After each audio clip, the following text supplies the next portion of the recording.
بسم اللہ الرحمن الرحیم۔ السلام علیکم ایوری ون۔ آج کی یہ ویڈیو میری خاص تر ان عورتوں اور لڑکیوں کے لیے ہے جو زندگی کے کشمکش میں پریشان ہیں، اپنے نفس سے پریشان ہیں۔ کیا کبھی آپ لوگوں نے غور کیا ہے کہ رمضان میں تو کہا جاتا ہے کہ شیطان کو قید کر لیا جاتا ہے، تو پھر کیوں نہیں نماز مکمل ہوتی ہے؟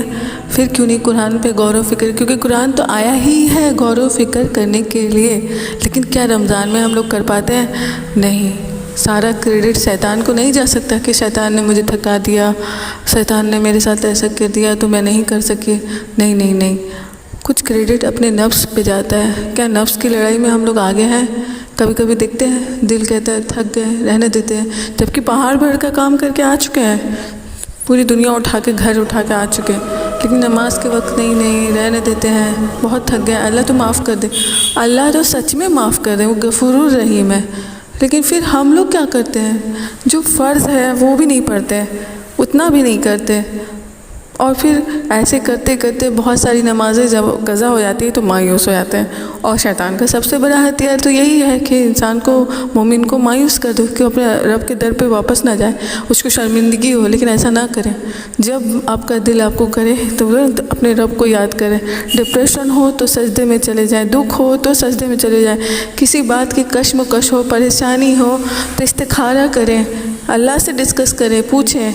بہت سارا بات ہوتا ہے جس میں ہم لوگ پریشان ہو جاتے ہیں، ڈپریشن لگتا ہے زندگی ختم ہو گئی، میرے لیے سب ختم ہو گیا، لیکن یہ بھی ایک خوشخبری ہے، جس کے لیے دنیا ختم ہو جاتی ہے نا، اللہ اس پہ خاص نگاہ رکھے ہوئے ہوتا ہے۔ آپ کبھی کبھی سوچتی ہیں کہ اللہ کے رضا کے لیے پردہ کر لیتے ہیں، چلو پورے سال پردہ کرتی ہیں، پھر لیکن کیا ایک معمولی شادی اٹینڈ کرنے کے لیے اپنے پردے کو بالائے طاق رکھ دیتی ہیں؟ تب نہیں سوچتی کہ اللہ تو تب بھی دیکھ رہا ہے نا؟ بس ایک شادی اٹینڈ کرنے کے لیے ہم لوگ سال بھر کی محنت کو رائگاں کر دیتے ہیں، ایک دم نہیں سوچتے کہ اللہ دیکھ رہا ہے، اللہ کو برا لگتا ہوگا۔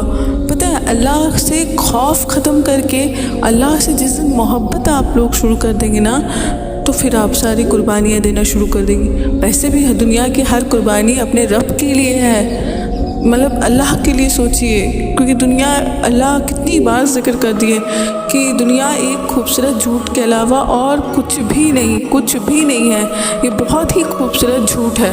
جو سمجھ گیا اس کو ہدایت مل گئی، اور جو نہیں سمجھا وہ گمراہ ہے۔